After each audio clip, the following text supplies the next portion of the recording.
కవ్విస్తున్న నీ కళ్ళు కైపెక్కించే పోకళ్ళు కాటేస్తే కాదంటానా ఇప్పుడైనా వయసేమైనా సొగసేమైనా మరపించే మనసేమైనా నవ్వు నవరాత్రి నీ కోసం తీసుకువస్తున్నా మైనా ఏమైనావే మన్మథ మాసం అయినా ఎంతైనా ఇది మెత్తని మోసం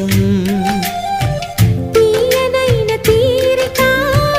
తీర్చమంది కోరిక నీకు తోడు నేనికా